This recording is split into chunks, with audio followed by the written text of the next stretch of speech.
Sweden में एक बदबख्त ने, और तहकीक से यह भी पता चला कि इस बदबख्त का तअल्लुक उन्हीं लोगों से है कि जो अस्हाब रसूल हज़रत उस्मान के दुश्मन हैं।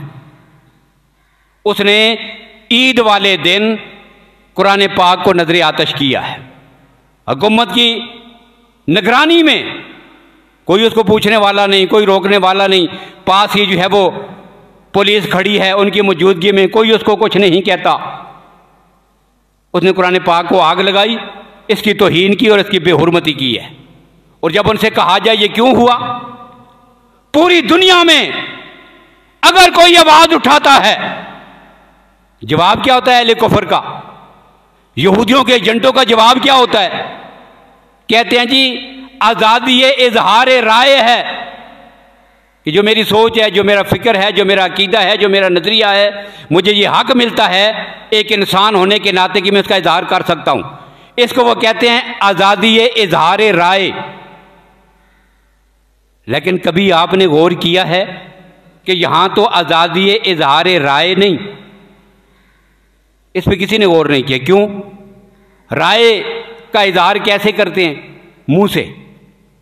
बदफितरत होगा उसकी बुरी राय होगी, उसकी सोच बुरी होगी, उसकी फिक्र बुरी होगी, और सलीमल फितरत होगा तो उसकी सोच और राय और फिक्र अच्छी होगी।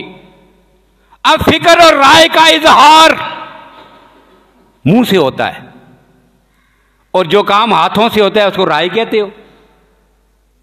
भाई हाथों से एक आदमी उठ के कोई काम करे, आप कहते हैं जी इसको अपनी राय के इजहार की आजादी है, ये राय है? ये राय नहीं, ये उसका फेल और करतूत है। इसलिए नाम लेते हो आजादी इजहार राय का, और मौके देते हो इस्लाम के दुश्मनों को आजादी इजहार फेल और अमल के। और इसके जवाब में फिर होना क्या चाहिए? फिर अहले हक को यह करना यह चाहिए कि यह भी अपनी आजादी इजहार फेल और अमल का इर्तकाब करें।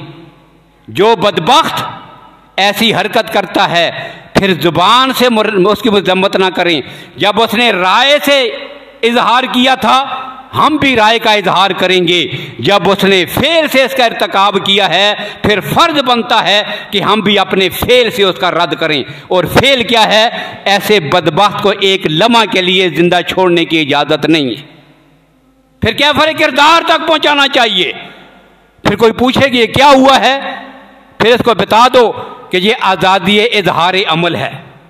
उसे हक पहुंचता है कि वो हाथों से कुरान को जलाए, मुझे हक पहुंचता है कि मैं अपने हाथों से उसे कैफर किरदार तक पहुंचाऊं। तो हम इन वाक़ियात की शदीद मजम्मत करते हैं। ये जो ईद मनाने वाली नस्ल है, इनको भी मुतनब्बे करते हैं, और जो कुरान पाक को जलाने वाले हैं उनकी भी शदीद अल्फाज में मजम्मत करते हैं। और वक्त के हुक्मरानों से कहते हैं आप सिर्फ मजम्मत से काम न चलाएं।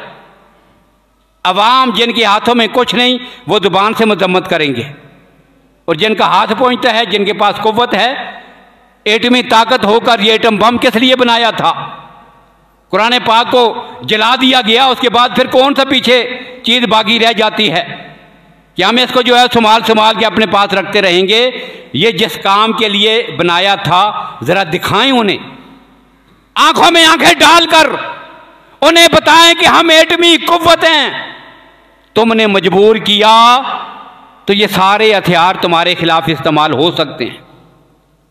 तो हम इस वाक़े की शदीद मजम्मत करते हैं।